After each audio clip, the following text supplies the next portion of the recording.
Good morning. I'm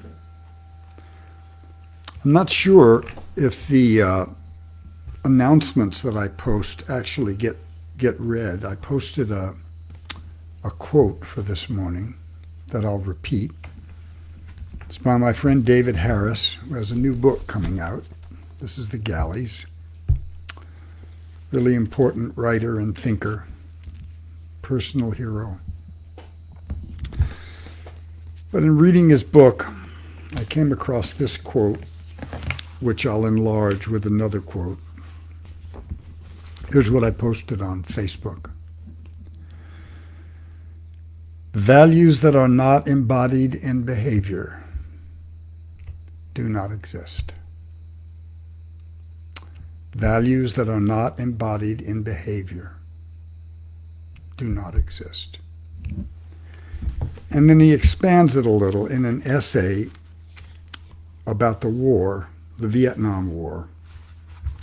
David went to jail as a draft resistor. He was a football star at Stanford. He resisted the war. In jail, he began the resistance, formed a group, resisting in prison, fighting for prison reforms, has lived a tireless life of political engagement. I don't use the word activist. I try never to use the word activist. And the reason is because the word activist was invented by people who are in opposition to my values.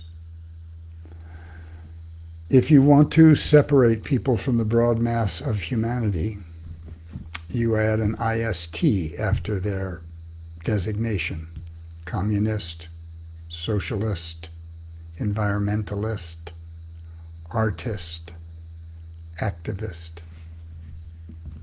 And the implication is that the normal thing to do, the thing that the majority of people do, is nothing about their beliefs. And a small radical subset we call activists acts on them. And I know we've picked the term up just like people picked up the term hippie, which was a term invented by Herb Cain to infantilize and diminish the people who were exploring alternatives in the counterculture. They use it. Black people use the N-word all the time. I don't. I don't use the word activist if I can help it. I'm a person who's engaged in my life, so I could say I'm engaged with the politics of my time, I'm engaged with my neighborhood, I'm engaged with my environment, and I think engagement is the normal state. And by designating people that are representative of a particular state of mind or action, I think we let ourselves off the hook. Oh yeah, she's an activist. Has some kind of designation of not quite normal. You know, she wears purple sneakers. Here's David's expansion of what he said. We get what we do, nothing more. Especially when lives are on the line. We do not get what we mean to do. Intention is meaningless. Nor do we get what we tell ourselves we do. Appearance counts little, and rhetoric even less. We get only the getting, never what we have identified to be got. All means are ends in motion,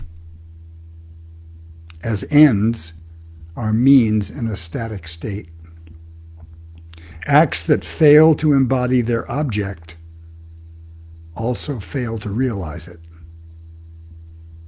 I call this the do theory. The war taught it to me. Values that are not embodied in behavior do not exist. So David is also a Buddhist, serious practitioner. Spent a lot of time thinking about things. Now, when he says intention, intentions don't count, he means it in a different way than we Buddhists use it. For Buddhists, intention is the only thing in the universe we can control. And so we practice organizing and focusing our intention on kindness, trying to fix it with the force of habit, so that we don't have to think, so that we don't have to have too many rules. If we succeed in fixing our intention on kindness and compassion, we can trust ourselves to be spontaneous, and we won't have to worry about leaking envy or jealousy or competitiveness. It's happened to all of us. We say something, we go, oh God, that was a little over the top. Oh, I hope she doesn't take it the wrong way. It's because maybe our intention was wobbly in that moment. But this is a profound statement. It cuts in a lot of directions. I'm going to read it again. Values that are not embodied in behavior do not exist. We could talk about our country. We could apply it to our country. Values, all men are created equal. If it's not embodied in behavior, it's meaningless. It was certainly meaningless to women for centuries, certainly meaningless to slaves, enslaved people, certainly meaningless to Native Americans who were ethnically cleansed, victims of genocide. We can use this lens to look at many of the fine speeches in Congress. Values that are not embodied in behavior. So in many cases, it seems to me that we begin to substitute ideas for values or ideologies for values. I feel this very often. I like to read certain conservative writers, George Will, Joan Didion, William Buckley, very, very smart people, very skilled at writing. And my affection as a writer for good writing leads me to honor their clarity and their effort. But very often, I feel like I'm reading balletic justifications of selfishness. And an idea or a political theory is not necessarily a value. So one of the things that I was thinking about this week was the way we all talk about the environment. And even the term is misleading, because the term implies a dualism. I'm here, the environment is what I'm moving around in.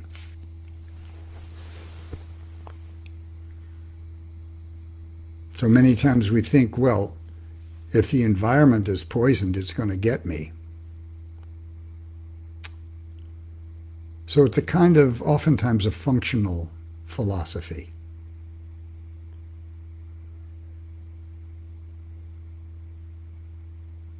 But if we look at it in a non-dualistic perspective, which is the Buddhist perspective, really, we are the environment.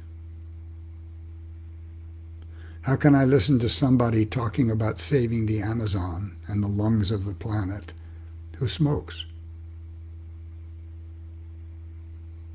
They don't care about their own lungs and their own body. How can I take them seriously about their declarations for the planet? So I've said this many times. Without oxygen, we don't exist.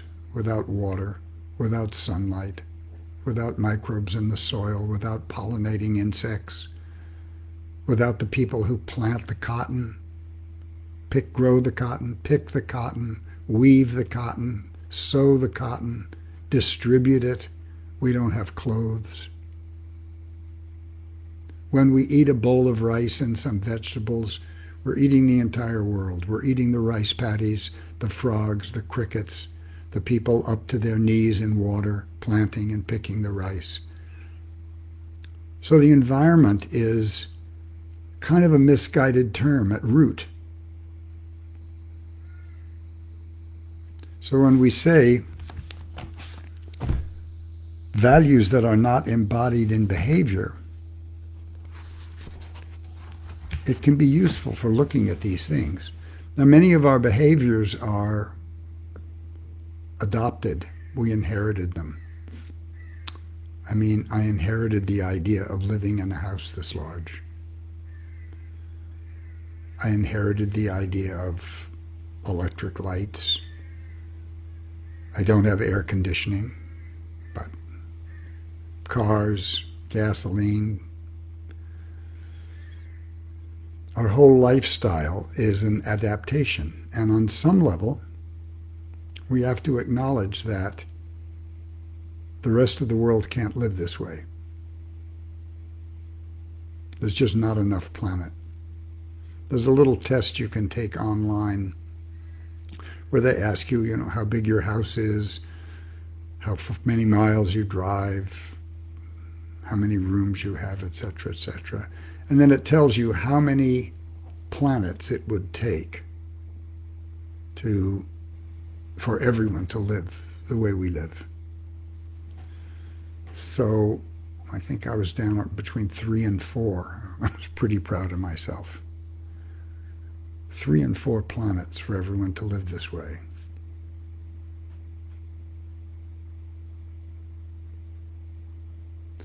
And yet we continue because in many cases we don't know what to do. I've changed all my light bulbs. I drive an electric car that I charge with solar panels. I'm getting battery backups hooked into my house. But those things are expensive, and I'm fortunate enough to be able to afford them. I don't have to commute to work. Most of the time I don't work. I do my own work. I write, I think. I take care of my garden and my fruit trees, my dogs. So on the one hand, we can say that our culture itself is an expression of greed or an expression of indulgence. Makes me uncomfortable. I hate thinking that. But it's kind of unavoidable. I've traveled mostly around the world. I've been for months at a time in third world countries where people have, they sweep a dirt floor. They have no electricity. They have no running water. They seem happy. Their life's hard. They struggle, but they're happy. And then I come back to America and it's a shock. People are complaining about wearing masks. What an imposition. The Constitution gives me the right to do whatever I want. What kind of value is that? I mean, if we parse it out, what kind of value is it? So I have a friend who believes the entire pandemic is a hoax, misstated, manipulated to get Donald Trump out of office, as if hundreds of millions of people could agree on anything. But my response to him is, well, okay, if you're right, my wearing a mask and keeping you at 6 feet is a minor imposition. But if you're wrong, you could be killing the people close to you.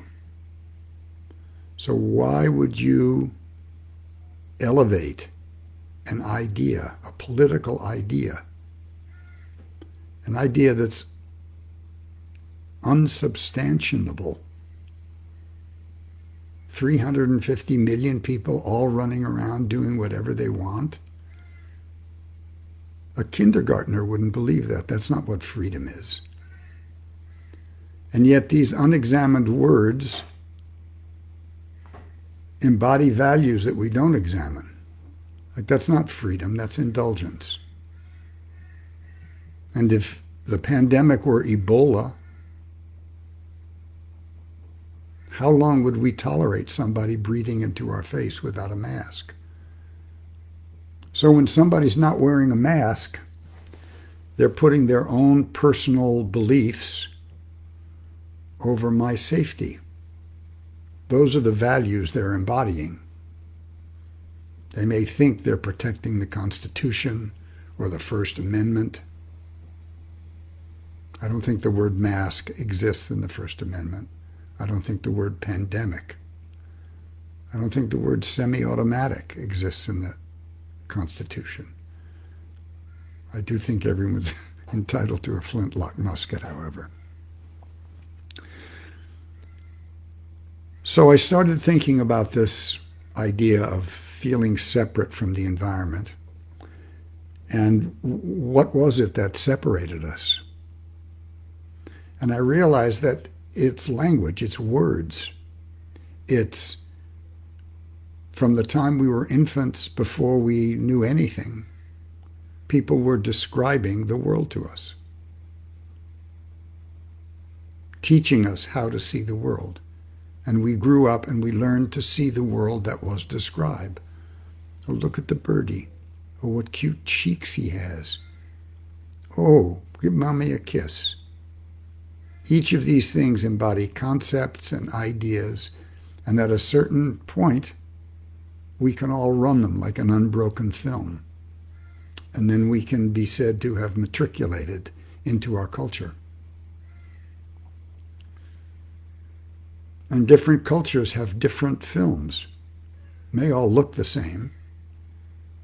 Pygmy kids at 10 years old in the Ituri forest can recognize 600 species of plants. They know when they're in season. They know what they're used for. So walking through the jungle for them must be like walking through my living room. It's a level of intimacy and knowledge and awareness and communication. So one of the big dividers that separates us from the world around us is the idea of what's dead and what's living. We say a rock is dead, but living things grow on it, receive nourishment from it. So in some rudimentary way, I have to think the rock is living.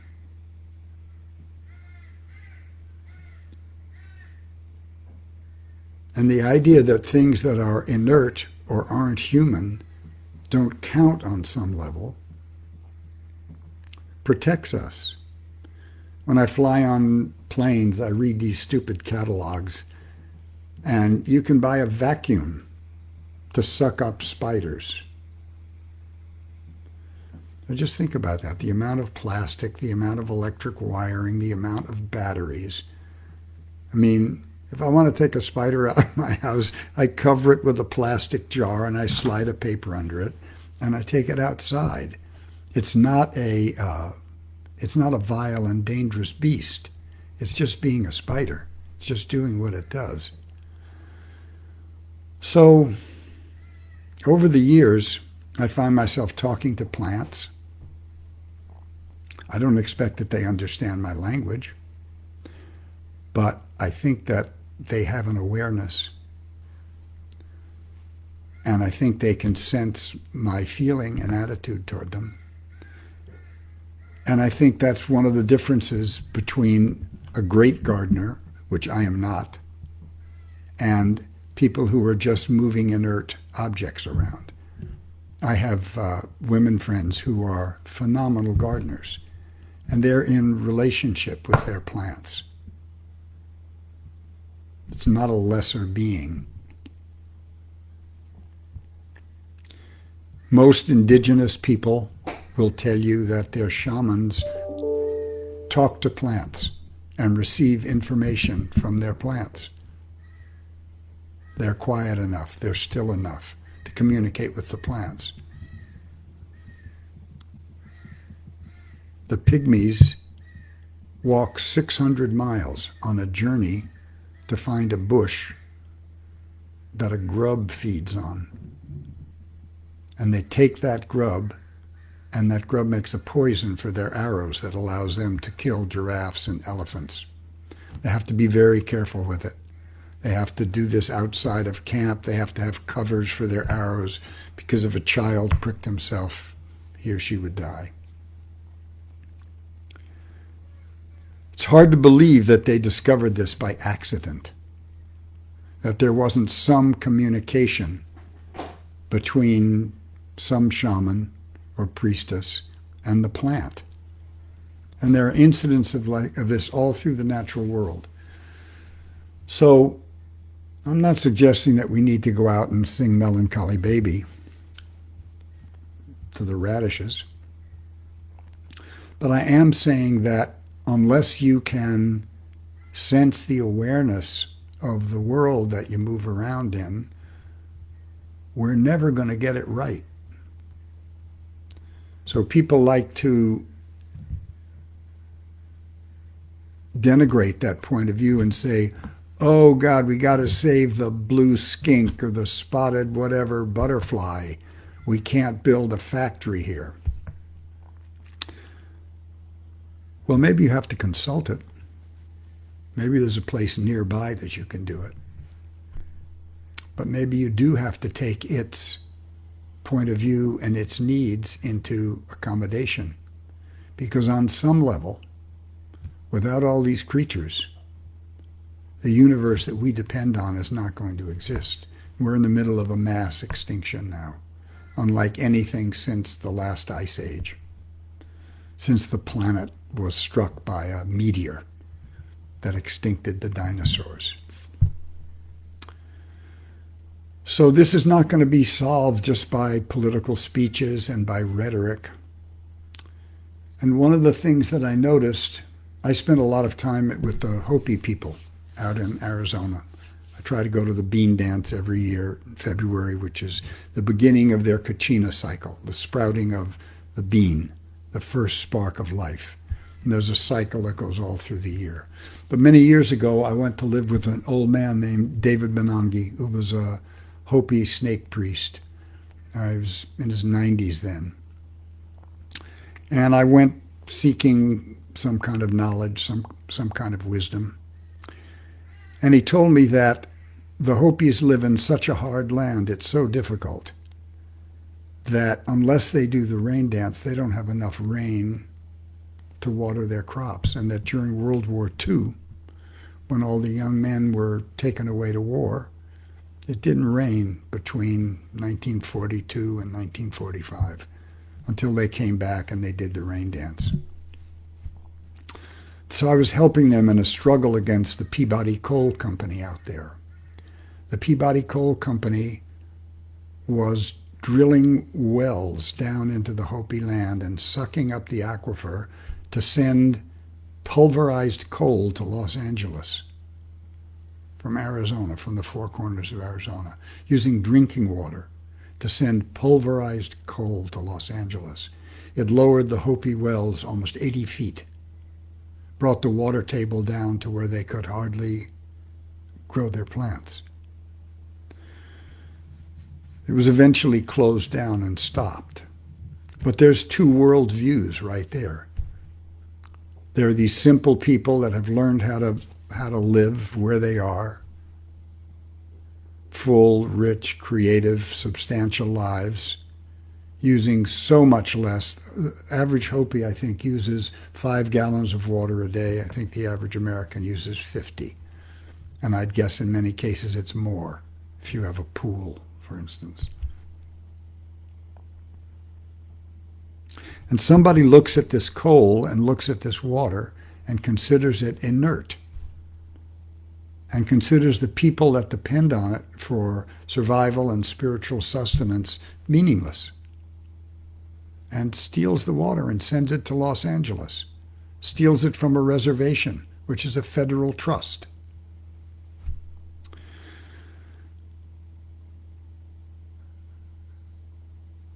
So the enemy in that case is a value system.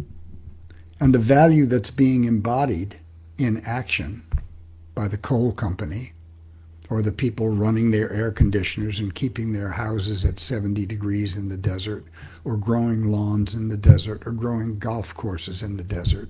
The value is some distorted adolescent idea of freedom. I get to do what I want. I get to use whatever's here. I am not in reciprocal relationship with this world. Well, I don't know what else to call that other than a delusion.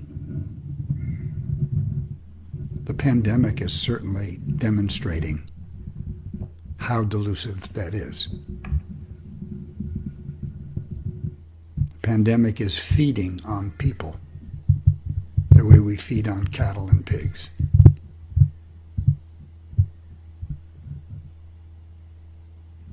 And we are facilitating it with ideas that are criminally stupid. Somehow the Constitution gives us the right not to protect our neighbors, not to make ourselves remotely uncomfortable, not to make ourselves remotely inconvenienced. My dad used to say, life's hard for the stupid. And one day I said to him, you know, I think the stupid make things hard for everybody else.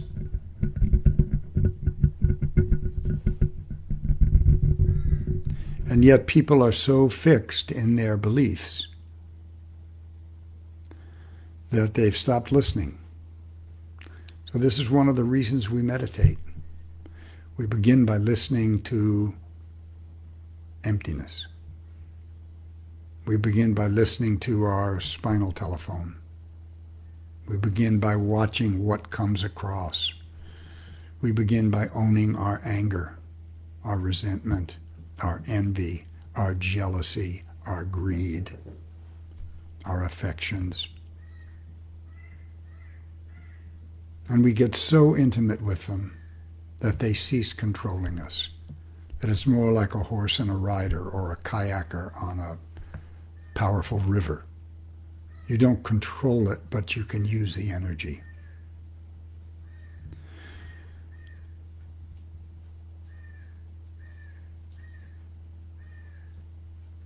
So the country is so beset, actually the world is so beset right now, and so paralyzed by the enormity of what we're called upon to do, that it's kind of frozen into inaction. Global warming is going to make the pandemic look like a sissy. And yet, because politicians are dependent on the goodwill of the people, and because it's easier to pander to them than educate them or demand sacrifice, nothing's being done. And the ship of state is heading onto the rocks. I never thought that I would see this level of collapse and ineffectiveness in my country in my lifetime, where we don't have enough paper masks, we don't have enough tests, we don't have enough hospital beds. The other day I reran the speech by Bill Gates in 2013, predicting just this pandemic. And people were preoccupied with busy stuff.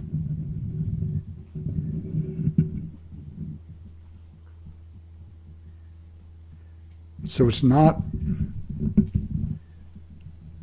how to say this clearly, I'm a complete supporter of Black Lives Matter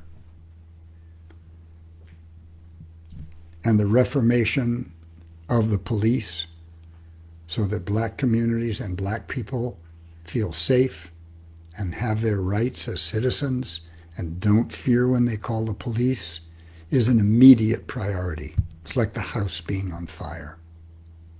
It's as vital as the pandemic. But I can already see the dialogue being shrunk, so that the dialogue about guaranteeing all American citizens their constitutional rights, which is the real issue, gets diminished into fixing the police. And you can reform every police station in the world, in America certainly. It's not going to stop substandard schools in black neighborhoods and Mexican neighborhoods. It's not going to stop them getting the most expensive mortgages. It's not going to stop the absence of capital. It's not going to stop the absence of grocery stores. It's not going to stop the absence of pharmacies. Racism is a pandemic. And it depends on white people to end it, because black people are 13% of the population. So they need 38% of fellow citizens to stand up and say, we will not tolerate this happening to any citizens. But we all need to be saying this about the planet. We can't trust our legislators. They're not leaders, they're followers. They follow polls. So we have to embody in action our values. We have to put our values in action all the time. And as Buddhists, that has to include the entire universe.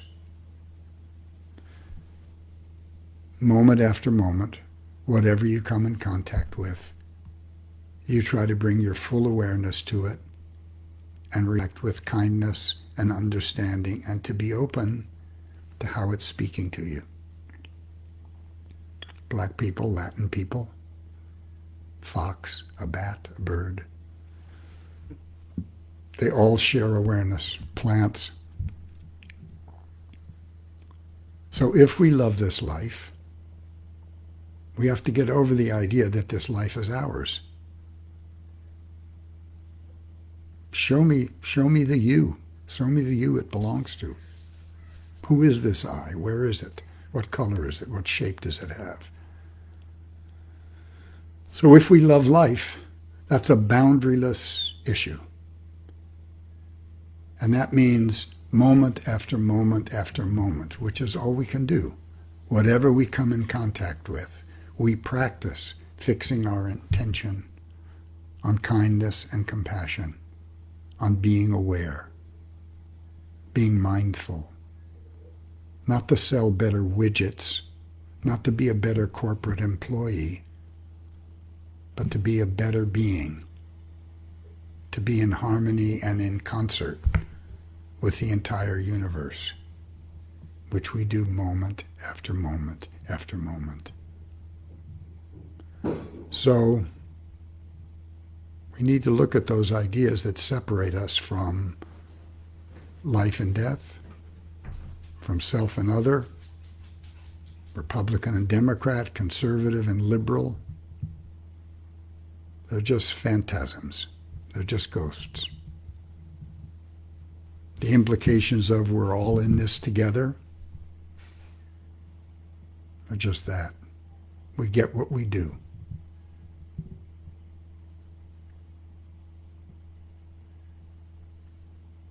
That's probably enough for today. This prayer that I say comes from, it's called the Metta Prayer, and it's a condensation of a longer piece, which I'll read. It's kind of a list of behaviors that one who is wise does, and it's kind of an urging of a way to act. But for the time being, you're welcome to join me. May all beings be filled with loving kindness. May all beings be free from suffering. May all beings be happy and at peace. May all beings be filled with loving kindness. May all beings be free from suffering. May all beings be happy and at peace. May all beings be filled with loving kindness. May all beings be free from suffering. May all beings be happy and at peace. Thank you all very much.